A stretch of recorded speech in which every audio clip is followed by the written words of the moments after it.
مرکز کی انجیل اور اس کا دوسرا باب۔ کئی دن بعد جب وہ کفرنہوم میں پھر داخل ہوا تو سنا گیا کہ وہ گھر میں ہے۔ پھر اتنے آدمی جمع ہو گئے کہ دروازے کے پاس بھی جگہ نہ رہی، اور وہ ان کو کلام سنا رہا تھا۔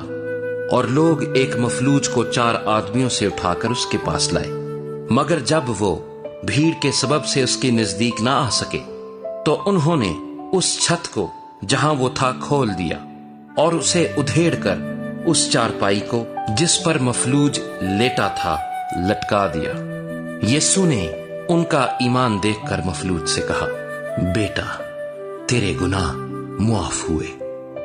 مگر وہاں بعض فقی جو بیٹھے تھے وہ اپنے دلوں میں سوچنے لگے کہ یہ کیوں ایسا کہتا ہے، کفر بکتا ہے، خدا کے سوا گناہ کون معاف کر سکتا ہے؟ اور فی الفور یسوع نے اپنی روح سے معلوم کر کے کہ وہ اپنے دلوں میں یوں سوچتے ہیں، ان سے کہا، تم کیوں اپنے دلوں میں یہ باتیں سوچتے ہو؟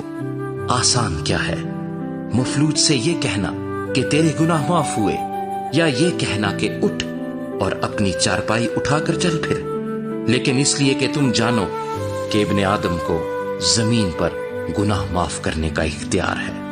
اس نے اس مفلوج سے کہا، میں تجھ سے کہتا ہوں، اٹھ، اپنی چارپائی اٹھا کر اپنے گھر چلا جا۔ اور وہ اٹھا اور فی الفور چارپائی اٹھا کر ان سب کے سامنے باہر چلا گیا۔ چنانچہ وہ سب حیران ہو گئے اور خدا کی تمجید کر کے کہنے لگے، ہم نے ایسا کبھی نہیں دیکھا تھا۔